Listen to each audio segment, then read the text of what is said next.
जय हिंद दोस्तों। आज मैं आपसे एक बहुत ही ज़्यादा गंभीर व संवेदनशील मुद्दे के ऊपर चर्चा करना चाहता हूँ। एक ऐसा मुद्दा जिसे सुनने से पहले व्यक्ति सबसे पहले वक्ता के सरनेम को जाकर के चेक करते हैं और उससे यह अनुमान लगाते हैं कि यह आदमी किस प्रकार की बातें करेगा। और यदि आपने अभी तक ऐसा नहीं किया है, आपने मेरे सरनेम को जाकर के चेक नहीं किया है, तो आप अनबाइज्ड हैं और मैं आपका बहुत बहुत धन्यवाद और स्वागत करता हूं अपने इस चैनल राष्ट्रपुत्र शिवराज में।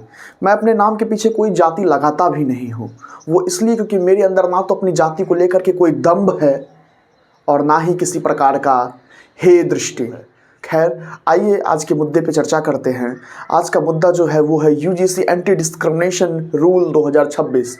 13 जनवरी 2026 को जब यह रूल आया तो संपूर्ण देश में जैसे भूचाल समझ गया। एक तरफ जहां जनरल कैटेगरी के लोग व्यक्ति इसके विरोध में उतर आए, वहीं दूसरी तरफ एससी एसटी और ओबीसी का कहना है कि उसे इसकी बहुत ज़्यादा ज़रूरत है। आखिर क्या है ये एंटी डिस्क्रिमिनेशन रूल, क्यों ये यूजीसी के लिए आया है? यूजीसी यानी यूनिवर्सिटी ग्रांट कमीशन, विश्वविद्यालय अनुदान आयोग। इसके अंतर्गत समस्त भारत के कॉलेजेस और यूनिवर्सिटीज़ आते हैं। वो सभी के सभी इसी से मान्यता प्राप्त हैं।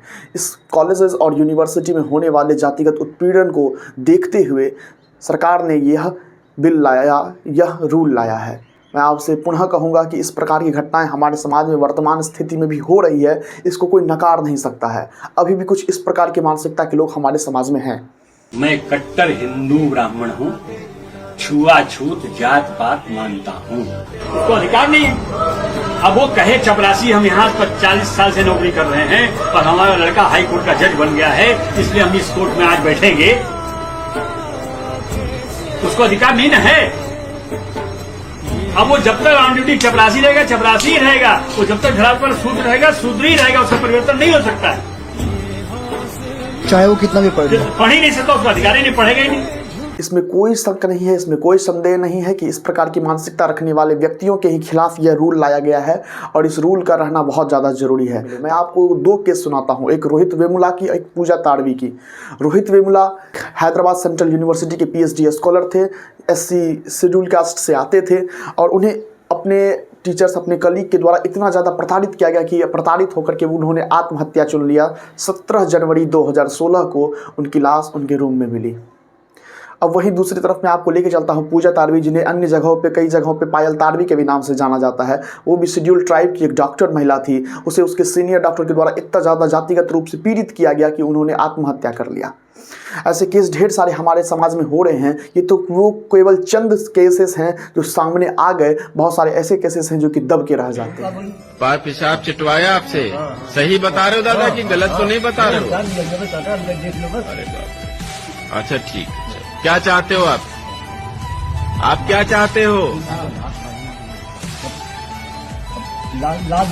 क्या चाहते हो आप प्रशासन से, योगी जी से क्या चाहते हो? तो इस बात से बिल्कुल भी नकारा नहीं जा सकता कि जातिगत रूप से उत्पीड़ना नहीं हो रही है और ये बिल्कुल रोकना चाहिए, क्योंकि हम जब एक हिंदू समाज की बात करते हैं, हम एक जब विश्व गुरु की बात कर रहे होते हैं, उस वक्त हमारे अंदर यह जाति का दंभ या जाति की हीनता को लेकर के एक दूसरे के परस्पर कभी भी असमानता की भावना नहीं होनी चाहिए। एक एकता, अखंडता व समरसता में विश्वास करने वाले समाज के लिए यह किंचित मात्र भी अच्छी बात नहीं है कि वो इस तरीके के जातिगत उत्पीड़नाओं को बढ़ावा दें और अपने आप को ऊपर और दूसरों को नीचे दिखाएं। देखिए ये प्रोटेस्टर्स क्या कहते हैं। कब तक काले कानून का कोड़ा सवर्णों पर चलाओगे? यूजीसी लाकर गधों को घोड़ा बनाओगे? इनके जैसे जो सोच के लोग हैं ना, वही इसके मूल फसाद के जड़ हैं। उन्हीं के कारण आज यह रूल आ रहा है और लोगों को आपसी बैर हो रहा है। क्यों ऐसी मानसिकता है यार? क्यों तुम अपने आप को ऊपर और दूसरों को नीचे दिखाना चाहते हो? क्या है ऐसा तुम्हारे में? मुझे समझ में ये नहीं आता कि आज आज़ादी के इतने वर्ष के बाद भी हम मानसिक रूप से आज़ाद नहीं हैं। दूसरों को प्रताड़ित करके खुशी मिलती है, दूसरों को नीचे दिखा करके अच्छा लगता है। इस प्रकार की समाज में कैसे आप एक दूसरे के साथ एक दूसरे के दुख बांटने के सहयोगी बन सकते हैं? मुझे तो इसमें बिल्कुल भी भरोसा नहीं होता। इसीलिए मैं इस बिल का समर्थन भी करता हूँ, लेकिन साथ साथ में मैं यह चाहता हूँ कि इस बिल में कुछ न कुछ ऐसी अमेंडमेंट होनी चाहिए जो अच्छे व्यक्ति हैं उन्हें संरक्षित करने का भी कार्य करे। मेरा कहना है बहुत सारे ऐसे केसेस भी होते हैं, फेक एससी एसटी केसेस होते हैं हमारे देश में। एक निर्दोष व्यक्ति को कभी भी दोषी मान करके, दोषी ठहरा करके झूठे रूप से उसे प्रताड़ित करना बहुत बड़ा पाप है। इसीलिए मैं चाहता हूं कि इस रूल में कुछ ऐसे चीज़ अमेंडमेंट हो, कुछ ऐसे चीज़ जोड़े जाएं जो कि उनको संरक्षित करने का काम करे, जो अच्छे हैं। इस रूल के अंतर्गत प्रत्येक कॉलेजेस और यूनिवर्सिटी में एक कमेटी का गठन करने का बात किया जा रहा है। मेरा मानना है कि उस कमेटी में एक व्यक्ति SC ST से, एक व्यक्ति OBC से, एक व्यक्ति जनरल का प्रतिनिधि करते हुए और एक व्यक्ति कोई रिटायर्ड जज हो, अधिवक्ता हो या फिर कानून की जानकारी रखने वाला हो। तो इन चारों व्यक्तियों को एक साथ उस कमेटी में गठन किया जाए ताकि जो भी विद्यार्थी आए अपनी शिकायत को लेकर के उनकी निष्पक्षता के साथ जांच हो सके, उनकी निष्पक्षता के साथ उनकी बातों को सुना जा सके। दूसरी कंडीशन मेरी ये है कि यदि कोई व्यक्ति SC ST या OBC का कोई छात्र फेक FIR करने के प्रयास करे और उसका फेक FIR पकड़ा जाए, तब जाकर के उसके ऊपर भी न्यायोचित कार्य होना चाहिए और उसे भी उसका गलत करने का सज़ा मिलना ही चाहिए। अगला है प्रिलिमिनरी इंक्वायरी के समय अवधि को बढ़ाना। यदि 24 घंटे के अंदर अंदर इस बात की होड़ लगी रहेगी कि हमें इस मुद्दे को सुनना है, समझना है और उसके बाद सिर्फ फैसला भी सुनाना है, तो इतने तेज़ी में हो सकता है जल्दबाजी में कोई निर्दोष व्यक्ति भी दोषी ठहरा जाए। तो मैं इसीलिए चाहता हूँ इसे 24 घंटे से बढ़ा करके 72 घंटे कर देना चाहिए ताकि प्रिलिमिनरी इंक्वायरी में जिस पे आरोप लगी है उसे अपना पक्ष रखने का भी पूरी की पूरी स्वतंत्रता हो और समय भी मिले।